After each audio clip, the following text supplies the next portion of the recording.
Today, we're going to talk about why you should consume 3 to 4 eggs every single day. Now, I will say that eggs are an extraordinary topic.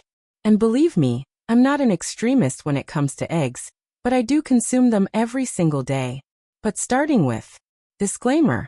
The content on this channel is intended for educational and informational purposes only. It should not be used for self-diagnosis, self-prescription, or self-treatment. Always seek guidance from a qualified doctor or nutritionist before making any health or dietary decisions. The cholesterol myth. So before I dive into the topic, if you have even the slightest hesitancy about eggs because of cholesterol, you can take that idea and just get it out of your head. Because eggs in no way, shape, or form have ever created a cholesterol problem. That was a lot of propaganda. I'm going to put some new research down below in the description if you have any hesitancy whatsoever. But what I really want to dive into right off the bat is, why is an egg so special? Why is it so different than other types of protein like meats or fish? First of all, when you're eating animal protein in general, you're eating the muscle part. The muscle is responsible for contraction, relaxation, and movement. But the egg doesn't do that, okay? It's something that's going to turn into a chicken. Protein quality and absorption. So let me just explain the difference as far as protein. Eggs have the highest biological value as far as protein. What the heck does that mean? It means that it absorbs the most protein in your tissues. Absorption. Egg is at the top of the list. Comparison. Egg versus muscle meat. Now let's just compare and contrast regular meat and egg protein for that.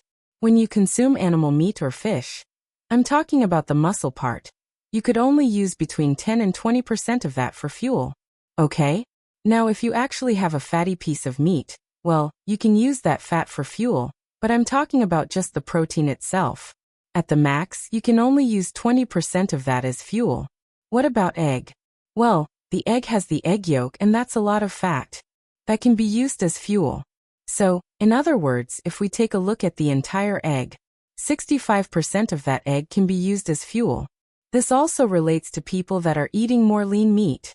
They're not going to be able to use as much of that for fuel. You know, there are experiments where people lived on rabbit meat, which is extremely lean, and they got really sick, and some of them even died because of the problem with the fuel. You can't live 100% on protein. So the egg has some serious advantages over other types of proteins.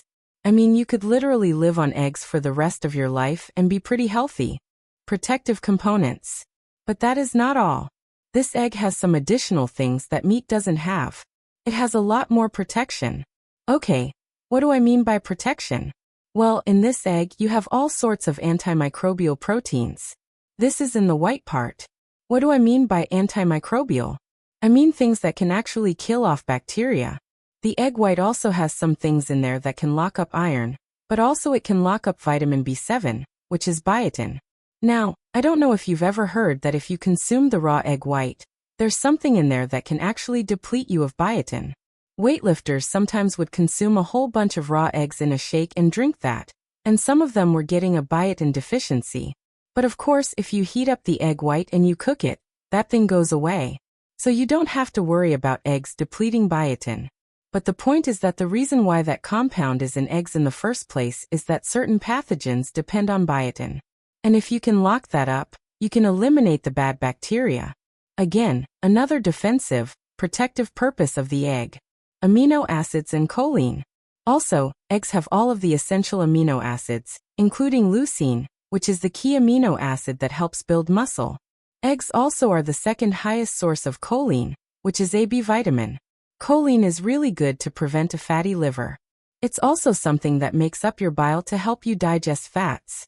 And it's also really beneficial for those people that have a genetic problem that can help repair DNA damage. Methylation and genetics. Now, I'm going to give you a new word that you may have not heard about. It's called methylation, which is basically something in your body that can help DNA repair, detoxification, and also something to help make neurotransmitters. And the only reason I'm bringing this up is that a lot of people have a genetic issue with this. And so they can have problems if they don't get enough choline, if they don't get enough natural B12, which is in the egg, and they don't get enough folate, which is also in the egg. So, a lot of people that have a genetic problem with this are going to benefit from that choline. In fact, with my genetics, I found that I have a problem absorbing choline. And this is why eggs are really good for me. Eye and brain health. Lutein and zeaxanthin. Another thing that eggs have very powerful antioxidants called lutein and zeaxanthin. They are concentrated in the retina of your eye to act as a natural protection against ultraviolet light, as well as blue light that can destroy certain parts of the eye. So for example, if we take this eyeball right here and we open it up right here, in the back part of that eye, you have the retina. And that is an extension of the brain that has these cells that pick up information and push it back into the brain. We need a super high concentration of lutein and zeaxanthin to protect those cells, and also to be able to see in dim light. So these are very, very important. And eggs will give you these things. But it's not just good for the retina. It's also good for the other parts of the brain as well to help with concentration, memory, learning, etc. Other key components. Alright. What else does an egg have? Well, it has these interesting things called phospholipids. This is something that helps the membranes of your brain and other tissues to allow you to have really good cognitive function. Also, there's something in your eggs that actually mimic an ACE inhibitor, which lower blood pressure. Egg also has vitamin K2 to transport calcium and keep it out of the soft tissues, the joints, the kidney and the arteries, and push that calcium into the teeth and the bone. It also has the active form of vitamin A called retinol, not just for the eye, but for your skin, the internal skin through the sinuses, throughout the lung, throughout the digestive tract. Vitamin A is also important for your immune system. And the egg also has vitamin D. The importance of egg type. Now, before you decide that eggs are an excellent idea to start consuming a lot of them, we should probably talk about the type of eggs briefly. You have conventional eggs, which by the way, 65% of all eggs that people consume are caged. What does that mean, caged? That means that chicken their entire life is confined to a very small space of 8 inches by 8 inches. That's going to raise cortisol. You don't want to support that. I would not consume just caged eggs. Cage-free gives them a little more space, like 2 square feet. That's a little bit better. They might have access outside the barn, they might not, but they're in a very large facility with other chickens. It's still not that great. But pasture-raised is much better. At least they get 10 feet by 10 feet outdoors. This is what I would consume. Or even when you're at the farmer's market, find a farmer to get eggs from. It's going to be better. Of course, if you can have your own chickens like I do, that would be the ultimate. Labels and feed. You need to know also the conventional eggs are loaded with fake colorings. I mean, when you think about it, the color of that egg is reflecting how much of these carotenoids you have, but it's all fake. Now, what about organic? Organic eggs do not tell you if they're in a cage or not. They just mean that the feed that they give them are like grains without pesticides and insecticides, herbicides and fungicides. So, of course, that's better.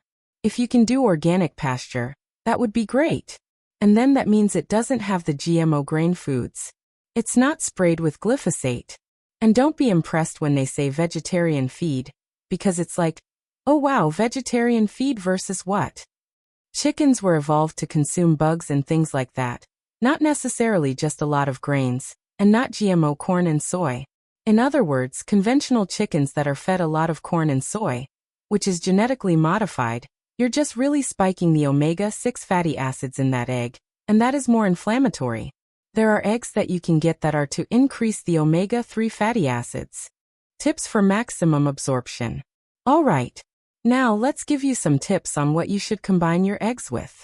Here's a couple things to think about. When you're consuming eggs, if you pair it with an arugula salad, you are going to increase the absorption of the phytonutrients in arugula by 9x because of the egg yolk. It's fat, and a lot of the phytonutrients in all these greens and the salads are fat-soluble. I consume a lot of onions, definitely with my eggs. I will sauté them. You enhance your detoxification pathways. When you add black pepper to your eggs, which I always do, and sea salt, you increase the absorption of the carotenoids. Don't overcook them. I like to cook my eggs over easy with the yolk runny. Or if I'm doing scrambled eggs, just cook it so it's just done but not overly done. You'll just get more nutrients if you don't overdo it. Adding a tomato with your eggs is a good thing in season. Tomatoes have a lot of great things, but at the top of the list is something called lycopene. This is probably one of the most potent antioxidants or carotenoids that you can consume that is really good for the inside of your artery, for your prostate, it's good for your eyes, it's good for your brain. The conventional egg takeaway. But I just want to make this point. If this is too expensive, and you can just afford at this point conventional eggs, do it. Because there's enough nutrition in that conventional egg that is way better than these conventional sources of protein, that you would see that a lot of times are combining different sugars and starches, because they're not just protein. They add a bunch of stuff in there. So even conventional eggs are going to benefit your health. Cooking fats. Another thing I add is the avocado. The fats in avocado are super healthy. And because you're consuming the whole avocado, you're getting the fresh raw oils or fatty acids which are super healthy. And so, when you cook that egg, I recommend using olive oil or butter. Now you have to just be careful anytime you heat any oil. But because olive oil is also loaded with so many protective phytonutrients, and you don't overcook it, I think you're going to be fine with that. Conclusion and next steps. Now, I hope I've convinced you to consume at least one of your meals with eggs. But the question now is, what type of protein should you use on the other meal or meals? Well, for that information, you should watch this video right here.